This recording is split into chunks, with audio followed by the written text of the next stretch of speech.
रामचंद्र भगवान की शुक्र। दिव्य कथाओं में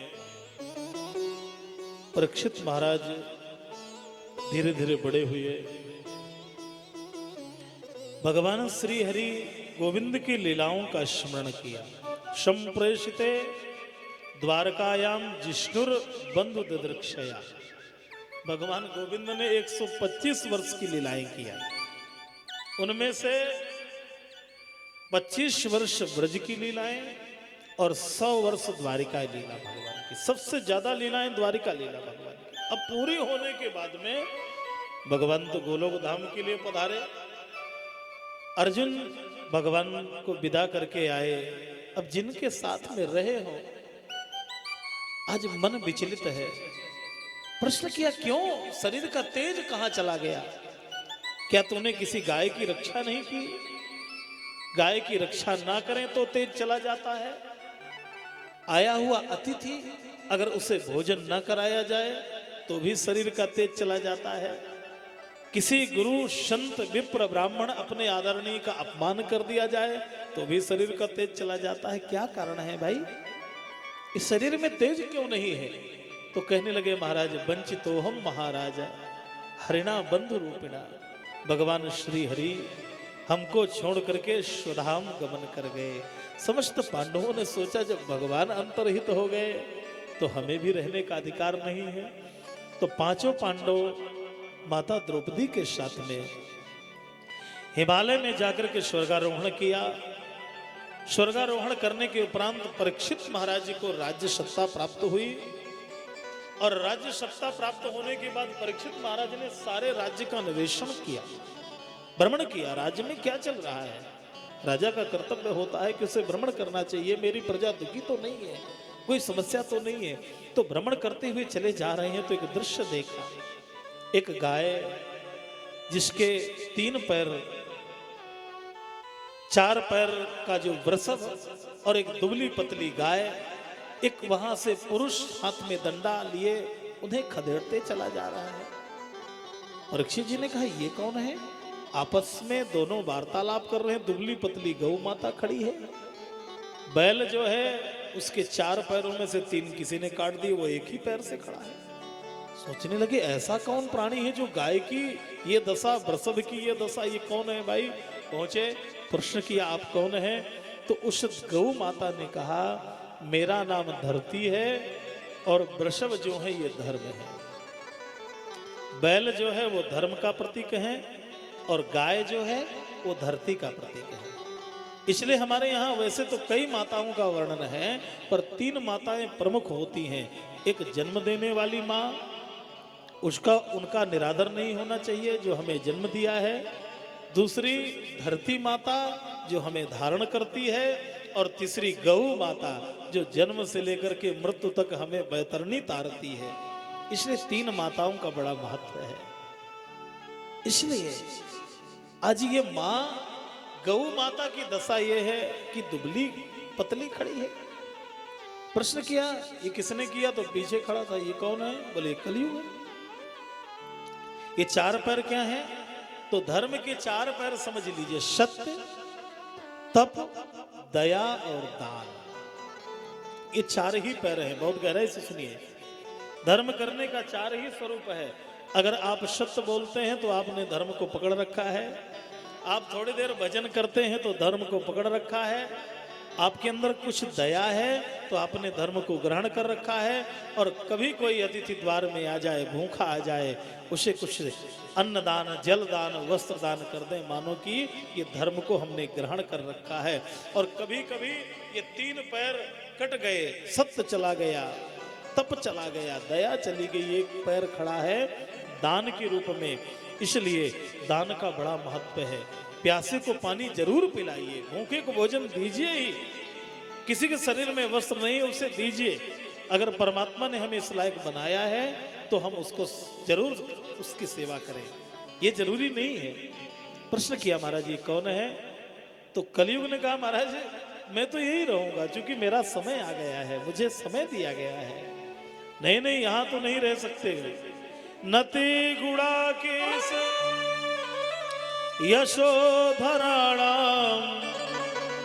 बद्ध्वाञ्जलिर्वै भयमस्ति किंचित न वर्तितव्यं भवता कथंचन क्षेत्रे मदीये तुम धर्म बंधु क्षेत्रे मदीये।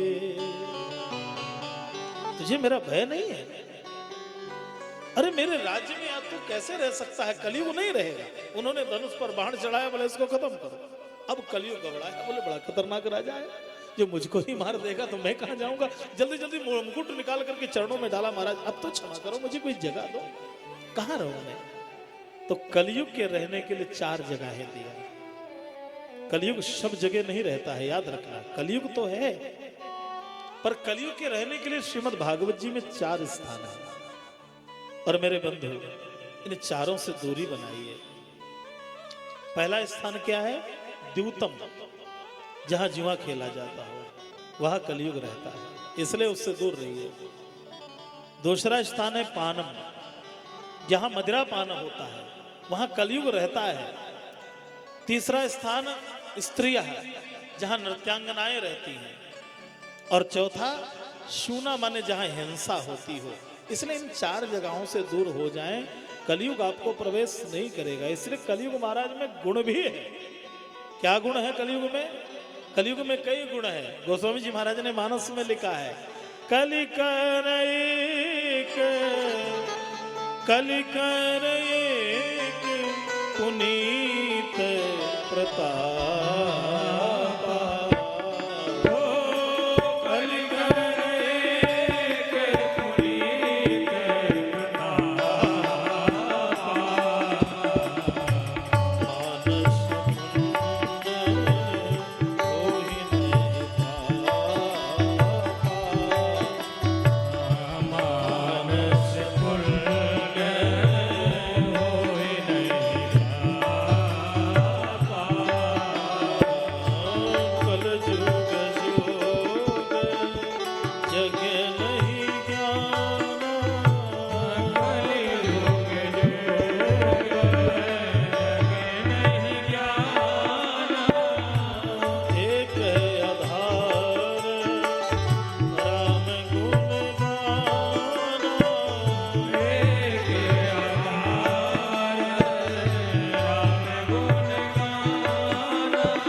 मन से किया हुआ पुण्य मिलता है। ये कलयुग का वरदान है, बहुत गहराई से सुनिए। मानस पुण्य हो ही नहीं पाता, ये कलयुग का वरदान है। दूसरी बात, नहीं कल कर्म धर्म विवेकु और राम नाम अवलंबन एक, भगवान का नाम का सहारा है। तीसरी बात, जो अन्य युगों में लंबे समय तपस्या के बाद फल मिलता था, वो कलयुग में थोड़े में मिल जाता है। केवल एक लोटा जल चढ़ाइए, थोड़ी देर भगवान नाम संकीर्तन गाइए, 4 रामायण की चौपाइयों का पाठ करिए, कुछ अच्छा कर्म करिए, बहुत जल्दी सत्कर्म आपको फलीभूत होगा। इसलिए कलयुग में बुराई ही नहीं है, अच्छाई भी है। पर ये 4 चीजों से दूरी बना लीजिए, 4 जगह मत जाइए। ये चारों जो है बड़ी महत्वपूर्ण है। द्यूतम, पानम, स्त्रिया और सोना, ये चारों स्थान मांगे। कलयुग महाराज ने कहा, महाराज सब खराब ही दे दिया, कोई अच्छी चीज नहीं दी आपने, कोई ऐसा एक स्थान तो मुझे अच्छा देते। अच्छा तो क्या करें, कोई अच्छा चाहिए। पता नहीं महाराज परीक्षित को क्या मन में आया कि एक वरदान और दे दिया। पुनश्च याच मानाया जात रूपम, सोने में भी आपका वास होगा। कलयुग सोने में भी, अब सोने के बिना काम नहीं चलता है, और कहीं सोने में कलयुग रहे। सोना भगवान का रूप भी है, इसलिए सुवर्ण पहनना चाहिए। भगवान कहते हैं धातुओं में सोना मैं हूं, तब कलयुग कैसे रहेगा, भगवान कैसे रहेंगे? दोनों लोगों को रहना बड़ा कठिन हो गया। या तो भगवान रहे या कलयुग रहे। तो बड़ी अच्छी बात कही हमारे संतों ने। कहने लगे अगर परिश्रम से सोना लाया जाए, परिश्रम से धन घर में आए, उसमें भगवान रहते हैं। अगर घर में हमारे परिश्रम से हमने सोना कमाया है तो ठाकुर जी का वास है, सुवर्ण भगवान का स्वरूप है। और अगर चोरी से सोना आया है तो कलयुग महाराज का निवास है। महाराज परीक्षित के सिर में सोने का मुकुट था, वो महाराज का नहीं था। कथा आती है ये जरासंध का मुकुट था। भगवान ने कहा इसको छूना नहीं, तो जब भगवान रहे तो छुआ नहीं। भगवान चले गए, पांडव चले गए, अब कोई बताने वाला नहीं था। तो सुंदर मुकुट को देख करके जैसे ही ग्रहण कर लिया, तो आज कलयुग को मौका मिल गया और सीधा जाकर के सिर में विराजित हो गया। और जिसके मूड में कलयुग बैठ जाए वो कोई अच्छा काम तो नहीं करेगा ना। लोग कहते हैं कलयुग बैठा हुआ है। बुद्धि कहीं ना कहीं अगर मस्तिष्क में ये स्वरूप बिगड़ जाए तो सारा स्वरूप चिंतन बड़ा खराब हो जाता है। इसलिए बुद्धि नहीं बिगड़नी चाहिए, हमारा मन खराब नहीं होना चाहिए। आज कलयुग बैठा है तो भाव बदल गया। जो हाथ संतों की सेवा करते थे, जो हाथ संतों के चरण दबाते थे, जो संतों का सम्मान करते थे, माला पहनाते थे, आज वो हाथ अपमान के लिए खड़े हो गए। एकदा धनुरुद्यम्य विचरन् मृगयां वने, मृगानन गतश्रान्तः क्षुधितः त्रसितो भृशं, क्षुधितः त्रसितो भृशं। भूख लगी, प्यास लगी, एक महात्मा का आश्रम दिखाई दिया। शमीक नाम के संत भजन कर रहे थे, नेत्र बंद किए थे। राजा ने जाके आवाज लगाई, क्या मुझे जल मिलेगा? अब कोई सुनने वाला था नहीं, महात्मा तो भजन में थे, समाधि लगी थी। अब कौन बुला रहा है, कौन क्या कह रहा है, इस महात्मा को समझ में नहीं आया। और जब समझ में नहीं आया तो कामात क्रोधो भी जायता, जब काम ना बने तो क्रोध जागृत होता है। मरा हुआ सर्प उठा करके महात्मा के गले में डाल दिया।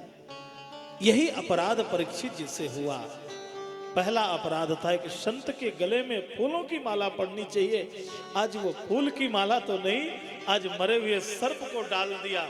और जैसे मरा हुआ सर्प पड़ गया, संत जी के पुत्र का नाम श्रृंगी था, कौशिकी नाम की नदी में स्नान कर रहे थे। किसी ने कहा आपके पिता के गले में कोई राजा मरा हुआ सर्प डाल के चला गया।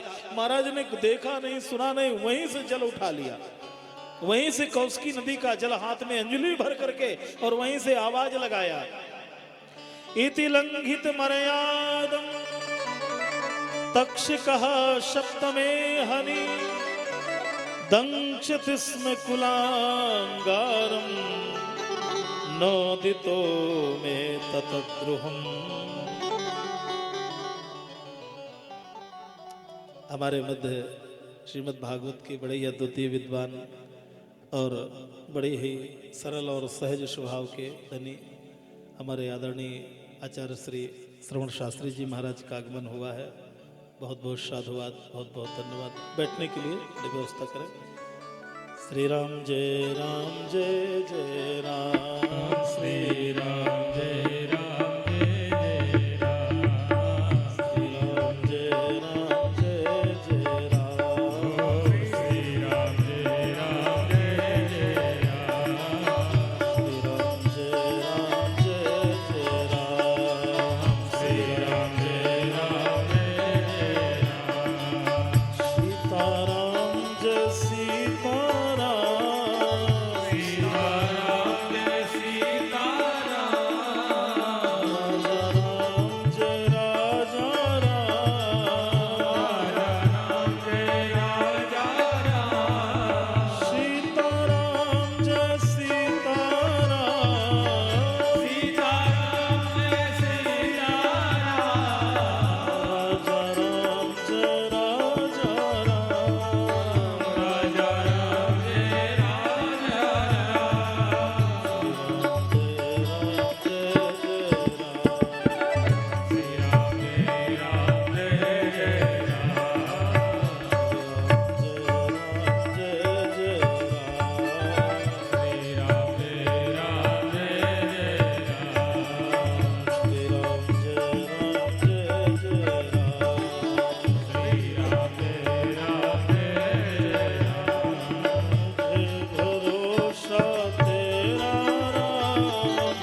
रामचंद्र भगवान की जय, श्री गोविंद भगवान की जय हो। जय जय श्री राधे श्याम।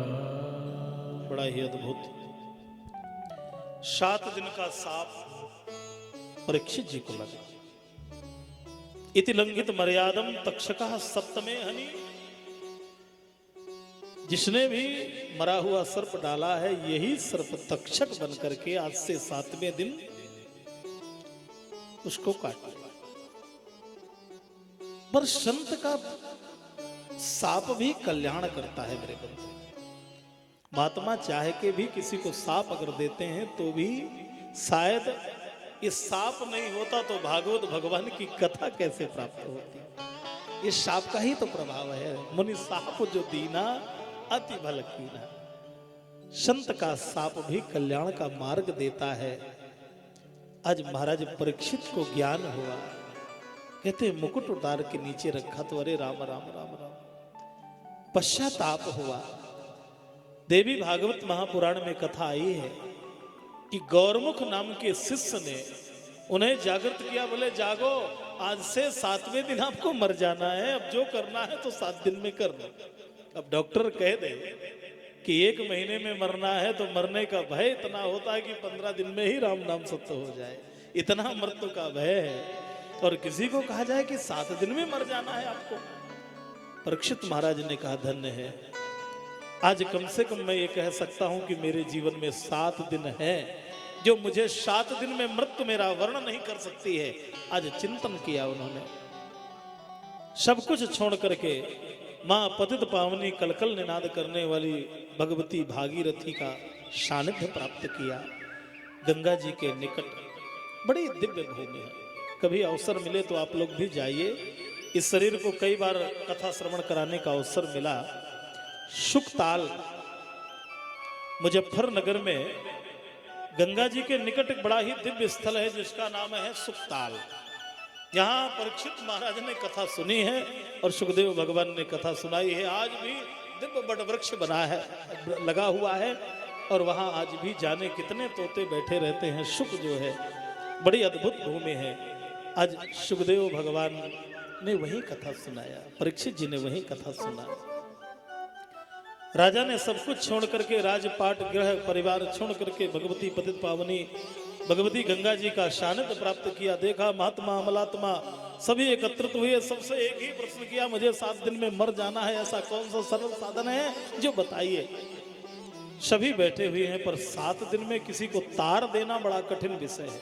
इतनी जल्दी कैसे तर जाएगा। सभी लोग कुछ बोल नहीं पाए तो उन्हीं के मध्य में भगवान सुखदेव प्रकट हुए। तत्रा भवद भगवान व्यासपुत्रो यद्रक्षया गामटमानोऽनपेक्षः अलक्ष्यलिङ्गः निजलाभतुष्टः व्रतस्य बालैः अवधूतवेशः। देखते देखते परमहंस परिव्राजकाचार्य 16 वर्ष की उम्र, श्यामल वर्ण, बड़ी बड़ी जटाएं, भगवान सुखदेव का प्रागट्य हुआ। बोलिए सुखदेव भगवान की जय हो। नारायण भगवान की जय। गोविंद भगवान की जय हो। बड़ा ही अद्भुत स्वरूप है। दिगंबरम भक्त विकीर्ण केशम प्रलम्ब बाहुम सुमरोत्तमाभाम श्यामम सदा पीच्य वयुंग लक्ष्म्या स्त्रीणाम मनोज्ञम रुचिर स्मृतेना। सुंदर अद्भुत स्वरूप को देखा। सारे महात्मा खड़े हो गए और खड़े होकर के सुखदेव भगवान का स्वागत किया, सम्मान किया। राजा ने भी उनका आदर किया और कहने लगे, महाराज मेरा तो जीवन धन्य हो गया। ऐसे महापुरुष जिसके घर में, जिसके द्वार में, जिसके स्थान में पधार जाएं वो जीव पवित्र हो जाता है। येषां संस्मरणात् पुंसां सद्यः शुद्ध्यन्ति वैग्रहाः। वो ग्रह पवित्र हो जाता है, वो स्थल पवित्र हो जाता है जिस जगह पर ऐसे परमहंस महात्मा जिनके पादार बिंद वहां पधार जाए, चरण पड़ जाए। क्योंकि संत को तीर्थी कहा गया है। संत के साथ में तीर्थ चलता है, इसलिए संत को संस्कृत में तीर्थी कहा गया है। मानस में भी उन्होंने कहा है, मुद मंगल में संत समाजू, जे जग जंगम तीर्थ राजू, और राम भगति जहां सुरसरी धारा, सरसई ब्रह्म विचार। चलता फिरता तीर्थ अगर है तो संत है। बड़े संत आए आपके द्वार में, उनके चरण जरूर पखारिए और उस जल का पान करिए, पूरे घर में छिड़काव करिए, सारे घर का कलयुग चला जाएगा। इसलिए संत का बड़ा महत्व है। सुंदर सुखदेव भगवान का स्मरण हुआ। राजा ने 7 प्रश्न किए। कितने प्रश्न किए? 7 प्रश्न किए महाराज। यस्त्रोतव्यम अथो जप्यम यत् कर्तव्यम नभि प्रभो, क्या सुनना चाहिए, क्या जपना चाहिए, क्या करना चाहिए? मरने वाले जीव को ऐसा कौन सा कार्य करना चाहिए जो सीधा वो भगवान के पावन चरणार बिंदों में पहुंच जाए। अतः पृच्छामि संसिद्धिम योगिनाम परमं गुरुम पुरुषस्तेह यत् कार्यम म्रियमाणस्य सर्वथा। ये मरण धर्मा शरीर लिए हुए जीव ऐसा कौन सा कर्म करे कि अंतिम समय में इसकी चेतना भगवान के पावन चरणार बिंदों में पहुंच जाए। ये क्या करना चाहिए? सुखदेव जी ने बड़ा ही सुंदर प्रश्न किया और उस प्रश्न के प्रभाव से परीक्षित जी ने प्रश्न किया, सुखदेव जी आनंदित हो गए और यहाँ से सुखदेव जी ने उत्तर देना शुरू कर दिया। वरीयाने सते प्रश्न कृतो लोकहितं नृप, आत्मवित् सम्मतः पुंसां श्रोतव्यादिशयः परः, निद्रया ह्रियते नक्तं व्यवायेन च वावयः, दिवाचार्थे हया राजन कुटुंब भरने नवा। परीक्षित महाराज की बात को सुनकर के भगवान सुखदेव आनंदित हो गए। राजा, तूने कहा म्रियमाण, मरने वाले को क्या करना चाहिए? इस संसार में जो भी जन्म लिया है वो मरने वाला ही है। कोई ये नहीं कह सकता कि मैं मरूंगा नहीं। गीता जी में आया है, जातस्य ही ध्रुवोर मृत्युर, जन्म लिया है तो मरना पड़ेगा और मर गया है तो जन्म भी लेना है। ये दोनों चीजें एक दूसरे के पूरक हैं।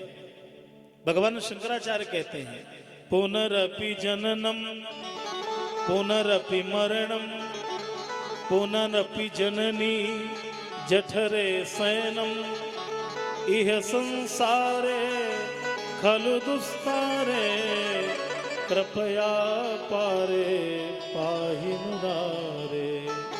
भगवान शंकराचार्य का वचन। और क्या कहते हैं? भज गोविंदम भज गोविंदम गोविंदम भज मूढ़मते। भगवान गोविंद का स्मरण ही जीव का मरण सुधार सकता है। अगर मरण ठीक करना है तो मरण शब्द में आधा सा लगा दीजिए तो स्मरण बन जाएगा। मरण अच्छा करना है तो आधा सकार लगाइए, भगवत स्मरण होना शुरू हो जाए। राजन, ये मनुष्य की आयु बहुत कम होती है, ज्यादा लंबी आयु नहीं है। अन्य युगों में तो आयु का प्रमाण बहुत लंबा मिलता है, पर कलयुग में बहुत कम आयु है। जीवेम सरदा सतम। कलयुग की आयु कितनी है? 100 वर्ष वेद भगवान कहते हैं। कहीं कहीं 120 वर्ष, कहीं कहीं 130 वर्ष का प्रमाण है, पर वेद भगवान कहते हैं जीवे में श्रद्धा सतम, 100 वर्ष की आयु मानी जाती है। पहले के समय कहते हैं 1 लाख आयु होती थी। ब्रह्मा जी ने कहा ये भी ज्यादा है तो एक शून्य कम कर दिया तो 10,000 हो गई। ये भी ज्यादा है तो फिर एक शून्य कम कर दिया तो 1,000 हो गई। तो कलयुग आते आते फिर एक शून्य कम कर दिया तो 100 वर्ष बची। अब 100 में भी अगर हम सावधानी नहीं रखते हैं तो एक शून्य चुराया तो 10 ही वर्ष रह जाएगी। इतने कम समय में इतना हम लोग खटपट करते हैं।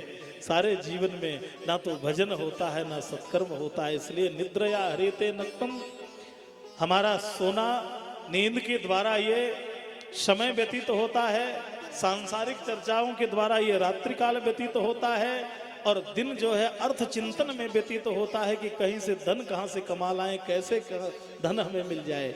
पर शरीर का हमारा सारा आयु का स्वरूप समाप्त होते चला जा रहा है। इसलिए तस्मात् भारत सर्वात्मा भगवान ईश्वरो हरि। इसलिए हे राजा परीक्षित, अगर ये जीव भगवान का स्मरण श्रोतव्य श्रवण करे, कीर्तितव्य कीर्तन करे, स्मर्तव्य स्मरण करे, तब ही जीव भगवान के सामीप्य में पहुंच सकता है। और रही मुक्ति की बात, तो खटवांग नाम का राजा तो 2 मुहूर्त में तर गया था। चिंता मत करिए, 4 प्रकार के साधन बताए। मरने वाले जीव को ये 4 सूत्र याद कर लेने चाहिए। जितासन, जितश्वास, जितसंग और जितेंद्रिय। ये बड़े मार्मिक शब्द हैं, ये साधना का प्रकरण है।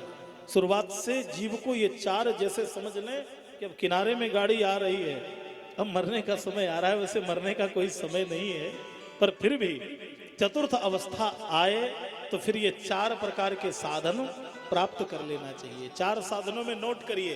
पहले जितासन, आसन को जीतिए। कहते हैं महाराज सबसे खतरनाक काम तो यही है, 3 घंटे बैठना बड़ा कठिन है। इस पैर से उस पैर, उस पैर से इस पैर, तो आसन नहीं जीता जा रहा। जितासन। दूसरा जित संग, संग माने आसक्ति, इसको जीतिए। ये बहुत भटक रही है, अब कहीं नहीं, केवल भगवान की ओर जगाइए।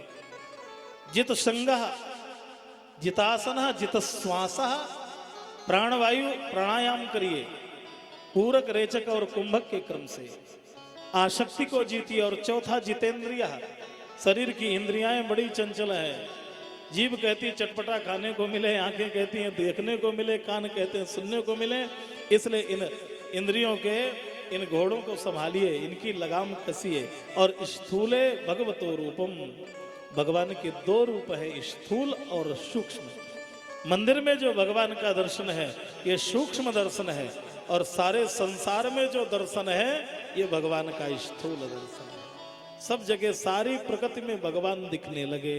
सिय राम मैं, गोस्वामी जी कहते हैं सिय राम मैं सब जग जानी, सिय राम मैं सब जग जानी, सिय राम मैं सब जग जानी, सिय राम मैं सब जग जानी, करहूं प्रणाम जोर जुग पानी, करहूं प्रणाम जोर जुग पानी, करहूं प्रणाम जोर जुग पानी, करहूं प्रणाम जोर जुग पानी। जाकी रही भावना जैसी, जाकी रही, सभी गाइए, भावना जैसे, प्रभु मूरत दे तैसी, प्रभु मूरत देखी दिन तैसी, प्रभु मूरत देखी दिन तैसी। भगवान के स्थूल दर्शन का आनंद लीजिए। पाताल भगवान के चरण है, सिर भगवान का आकाश है, दिशाएं भगवान की भुजाएं हैं, और सूर्य चंद्र भगवान के नेत्र हैं। ये विराट ब्रह्म का दर्शन है। समझ रहे हैं ना? अब मंदिर में पूजा किया और झगड़ा बाहर आके हो जाए तो पूजा करना व्यर्थ हो गया।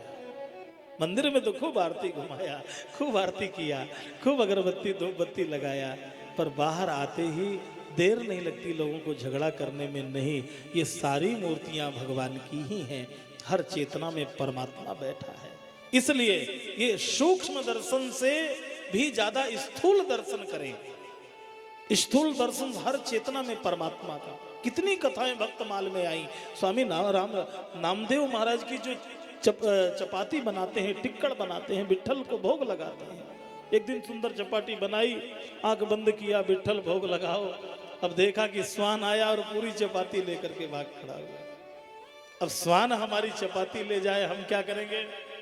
जानते हैं हमारे काम की तो नहीं है, पर डंडा लेके जरूर पीछे भागेंगे।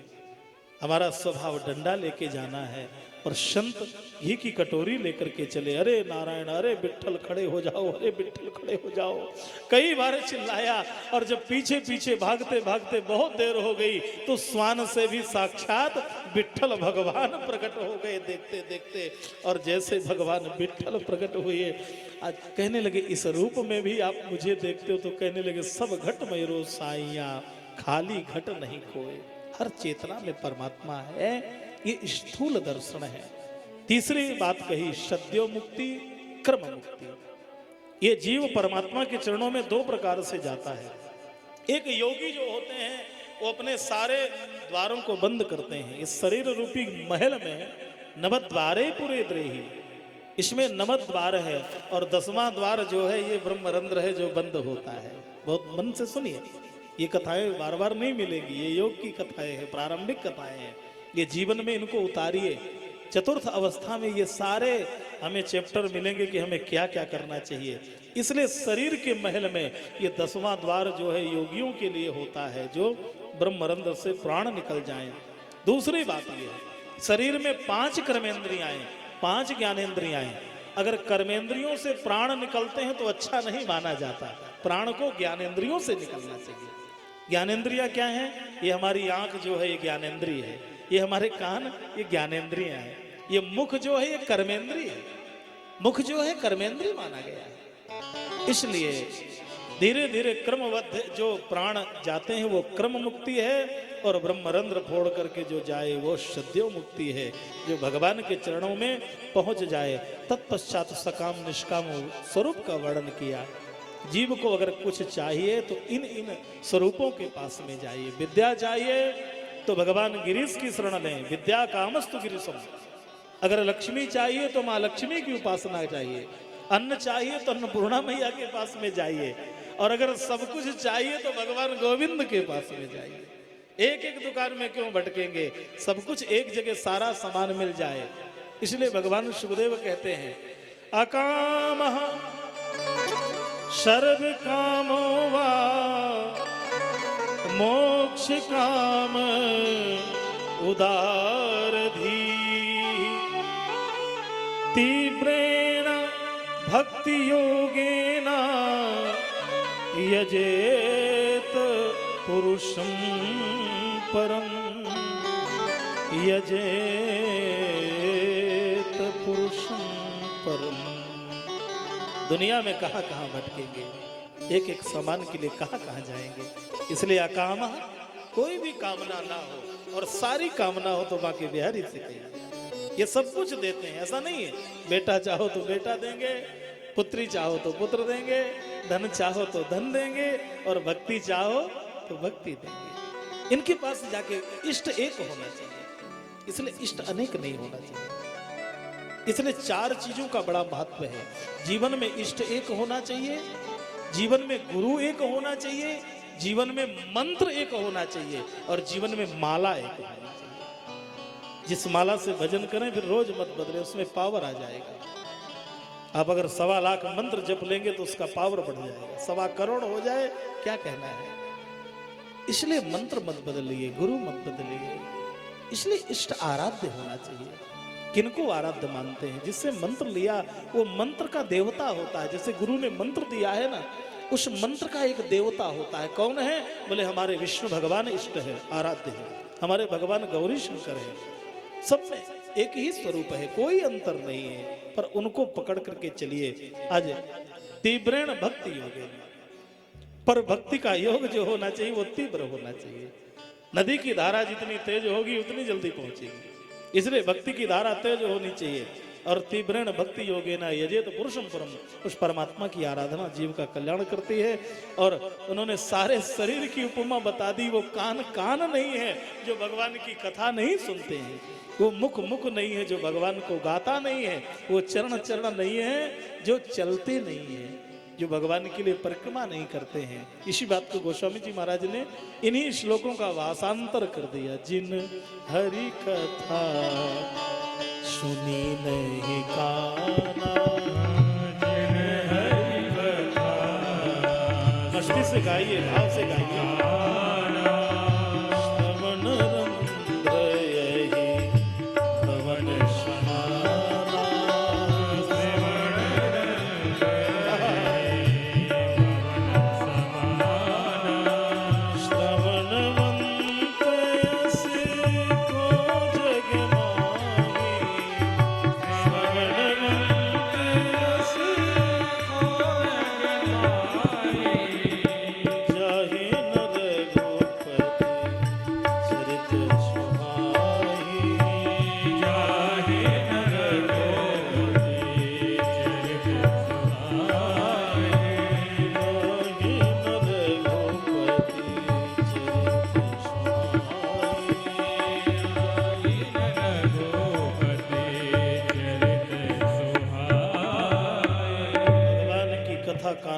अच्छी लगनी चाहिए। कानों का भोजन ही भगवान की कथा है।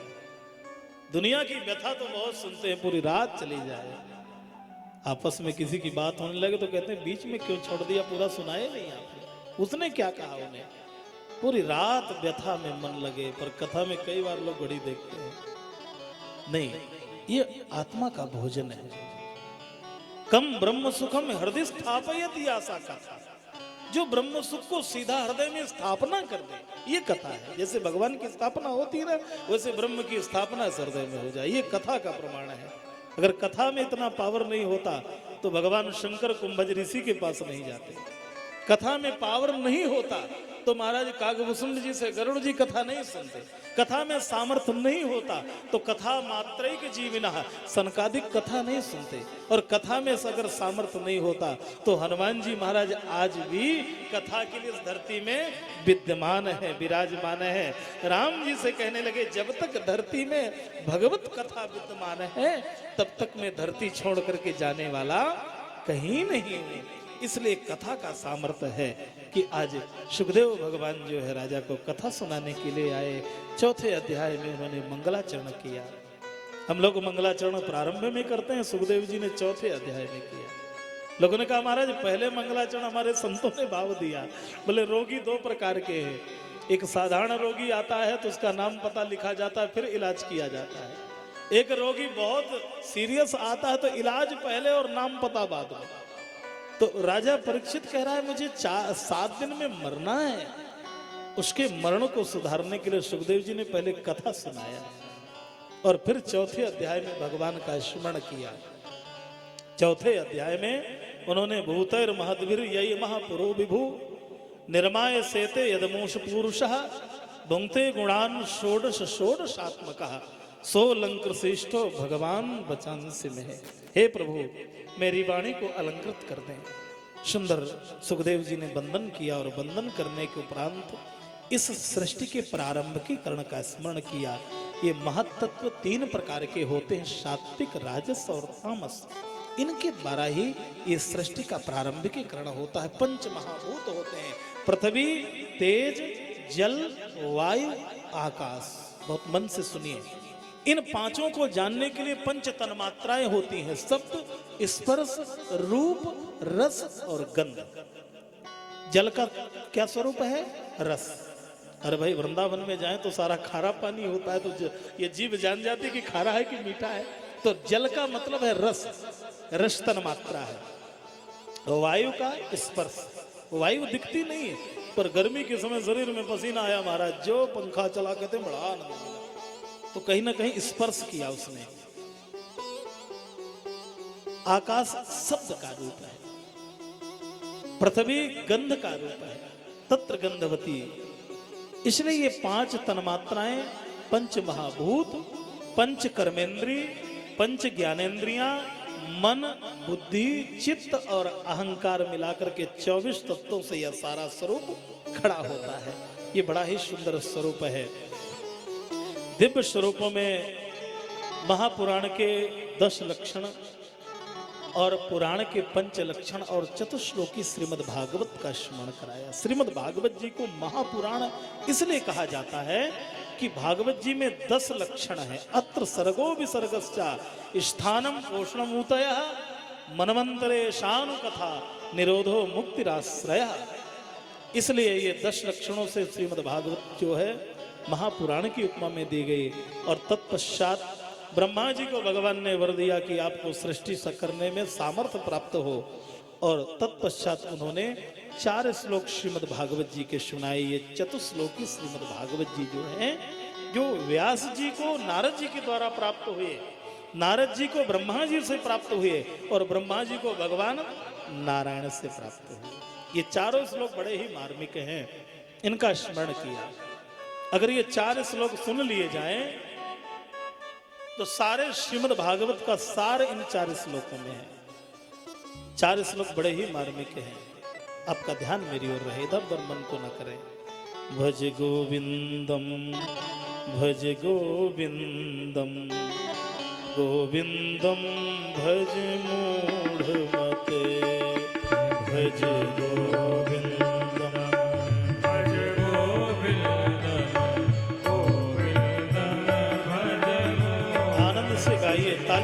गाइए, मस्ती से गाइए, सारा आलस दूर हो जाए, सारा प्रमाद दूर हो जाए।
शंकराचार्य कहते हैं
अद्भुत स्वरूप श्रीमद् भागवत जी की चतुश्लोकी ये भागवत कथा बड़ी ही अद्भुत है, बड़ी ही दुर्लभ है।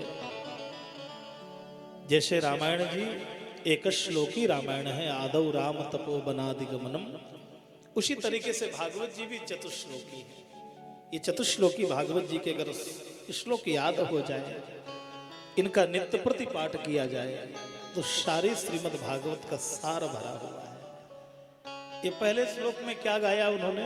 भगवान व्यास जी कहते हैं अहमेवा समेवाग्रे नान्यत यत् सत सत परम।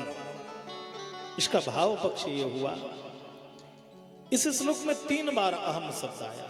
पहले भी अहम, मध्य में भी अहम और अंतिम में भी अहम। बहुत गहराई से सुनिए। भगवान कहते हैं पहले भी मैं था, मध्य में भी मैं हूं और बाद में भी मैं ही रह जाऊंगा। यद दृष्टम तद नष्टम। ये संसार जो आज है वो कल नहीं है। कोठी बंगले खड़े के खड़े रह गए, सब नगीने जड़े के जड़े रह गए। अंत में लखपति का ना धेला चला, हंस जब जब उड़ा तब अकेला उड़ा। इस शरीर के पिंजड़े को छोड़ करके ये चेतना बाहर जाती है। इसलिए बंधु परमात्मा ही सत्य है। इसलिए लोग लास्ट में भी तो कहते हैं राम नाम सत्य ही तो कहते हैं, पर क्या सत्य सुनाया जाता है? नहीं, सत्य सुनाया नहीं जाता। संत कहते हैं सत्य को छिपाया गया, असत्य को बताया गया, जवानी में बताया गया, अर्थ काम सत्य है। बच्चा बड़ा होता है कहते कमाओ चाहे जैसे कमा के लाओ। लोग कहते हैं ना इतनी तो तनख्वाह मिलती है और इतना ऊपर से कमाता है, माने इतनी चोरी कर लेता है। यही तो हुआ ना, ऊपर से कैसे लाएंगे आप? नहीं नहीं नहीं। तो जब कमाते कमाते बुढ़ापा आ गया तो दूसरा श्लोक मंत्र सुना दिया गया, धरा धाम सत्य है। बोले जिसको कमाओ इसको रखवाली कौन करेगा? तो बाबा को रखवाली में बैठा दिया, ना कथा सुनने दिया, ना तीर्थ जाने दिया, ना भजन करने दिया, ना सत्संग करने दिया। और अंतिम में बात आई, पिंजड़े का पंछी जब उड़ करके चला गया तो अंत में बताया गया राम नाम सत्य है। सुनने वाला चला गया, तब लोग राम नाम पीछे पीछे कहते हैं अरे नहीं, जब सुनने लायक था तब उसे राम सुनने नहीं दिया, और जब चला गया तो पीछे पीछे लोग चिल्लाते घूम रहे हैं। इसलिए मेरे भाई जीवन में इतना तो याद होना चाहिए कि सत हरि भजन जगत सब सपना, ईश्वर सत्य है। इसलिए 3 बार उन्होंने सत्य की बात कही। दूसरे श्लोक में ऋतेर्थम यत् प्रतीयेत, जो सत्य प्रतीत होता है, न प्रतीयेत चात्मनि, कभी जो होता है वो दिखाई नहीं देता, जो दिखाई देता है वो होता नहीं। रास्ते में चले जा रहे हैं, रज्जु होता है और ब्रह्मा, रास्ते में रस्सी पड़ी हुई है, सर्प की भ्रांति होगी तो भय खा जाए। अरे भाई सर्प दिखा, अरे सर्प ने काट लिया। केवल कभी कभी भय से हम लोग भयभीत होते हैं। तो माया का अर्थ ही है जो नहीं है वो दिखाई दे रहा है, जो दिखाई दे रहा है वो दिखाई नहीं दे रहा है। इसलिए जो सत्य को दिखाई देने में पर्दा का काम करे। अभी मैंने अब कहा था कि माया जवन का छन्ना, माया रूपी पर्दा हमारे आंखों में ब्रह्म का दर्शन नहीं करने देती है। माया 2 प्रकार की है। हमारे सांस्कृतिक स्वरूप में माया के 2 स्वरूप है, माया दंभे कृपाया। एक दंभमयी माया है जो भगवान से दूर करती है, और एक कृपामयी माया है जो भगवान के निकट लेके जाती है। ये भगवती योग माया है। श्री राधा रानी माँ भगवती किशोरी जी जानकी मैया ये योग माया है जो भगवान के निकट हमें लेके जाती हैं। हम अपनी बात को अपने पिता से कैसे कह सकते हैं? पुराने समय में पुत्र पिता से बात नहीं करता था। कोई डिमांड रखनी है तो पिता से नहीं कह सकता, वो मैया से कहता था माता मेरी बात पिताजी तक पहुंचाओ। और माताएं भी इंतजार करती हैं। क्या इंतजार करती हैं? जब भोजन का समय आता है तो सारी अपनी राम चर्चा शुरू कर देंगी माताएं। जब पतिदेव भोजन करेंगे तो धीरे धीरे सारी कथा सुना देंगी। वो सोचता है भोजन करूं कि ये समस्याओं को हल करूं। तो धीरे धीरे सारी बातें जो है माँ पिता से कब कहती हैं? जब प्रसन्न मुद्रा में होता है। उस बात को हमारे गोस्वामी तुलसीदास जी महाराज ने विनय पत्रिका में एक शब्द लिखा है, कबहू की अम्ब अवसर पाई के। एक पद लिखा और कहने लगे माता जिस दिन आपको अवसर मिल जाए तो मेरी भी कथा मेरे रघुनाथ जी को सुना देना। ये पुत्र अपनी बात को माँ से कहता है। भक्ति हमारी माँ है और भगवान हमारे पिता हैं, और माँ के द्वारा पुत्र की आवाज परमात्मा के पास पहुंच जाए। इसलिए दम्भमयी माँ नहीं, माया नहीं चाहिए हमें, तो कृपामयी माया का आश्रय चाहिए, योग माया का आश्रय चाहिए।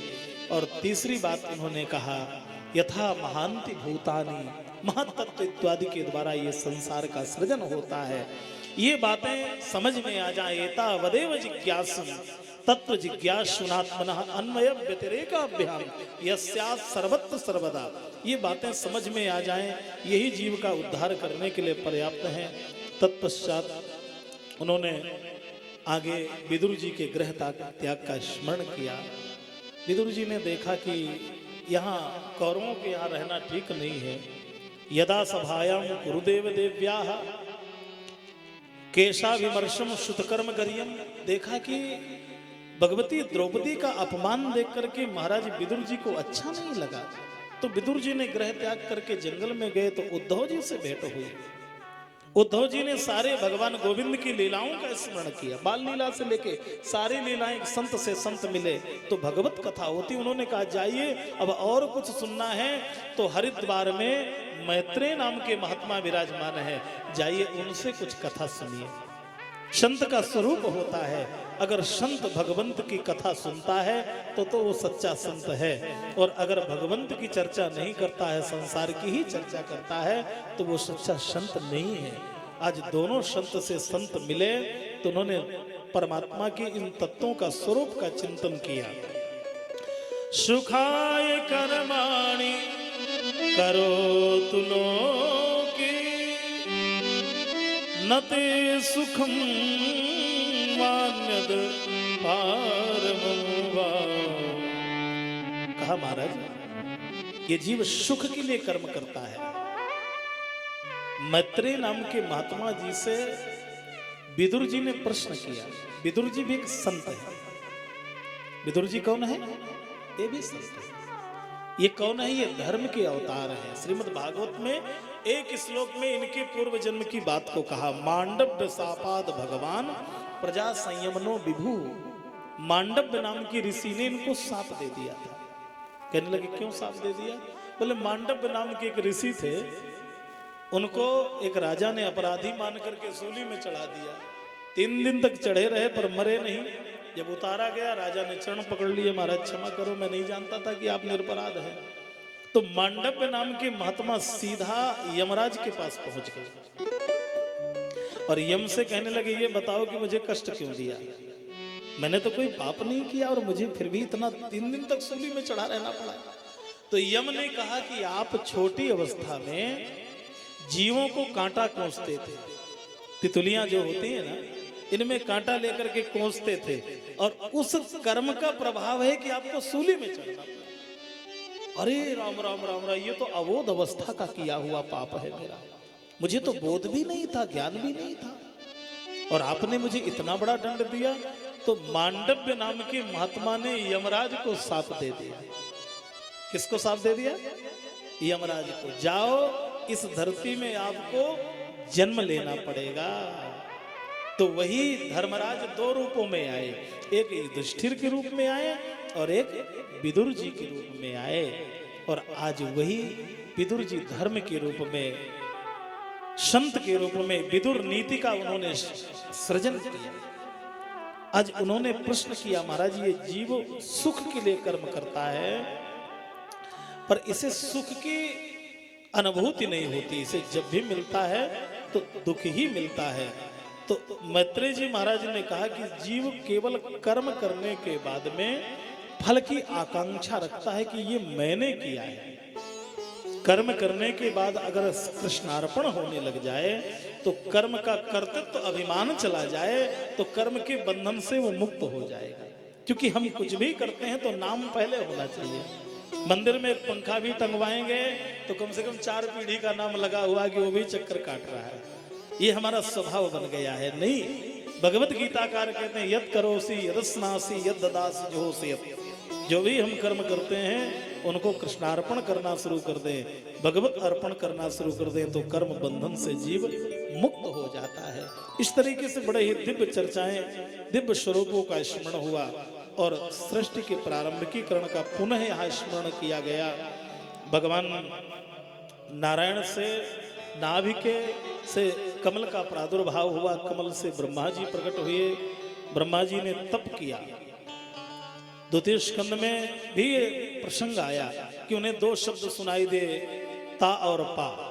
तपस्या करने के प्रभाव से भगवान ने कृपा किया कि जाइए आप सृष्टि को बढ़ाइए। तो ब्रह्मा जी ने सबसे पहले मानसिक सृष्टि को प्रारंभ किया।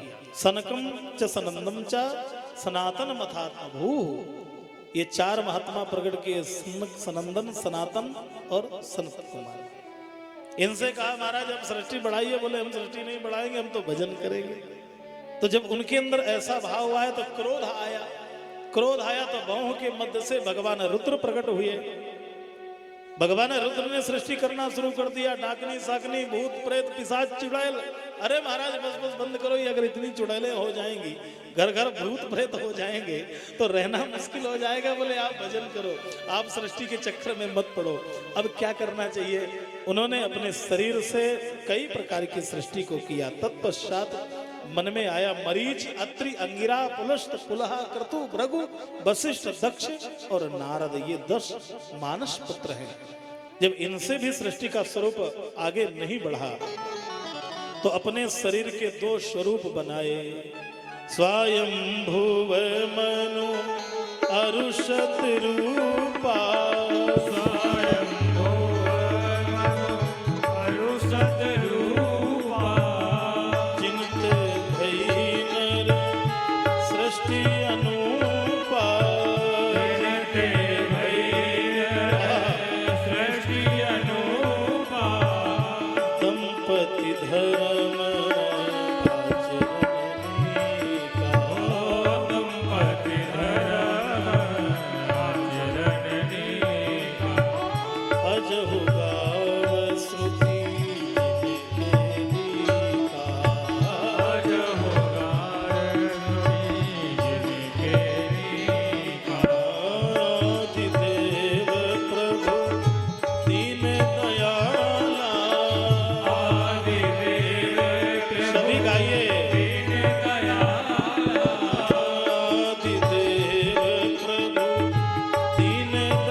आधे से स्त्री और आधे से पुरुष ब्रह्मा जी ने।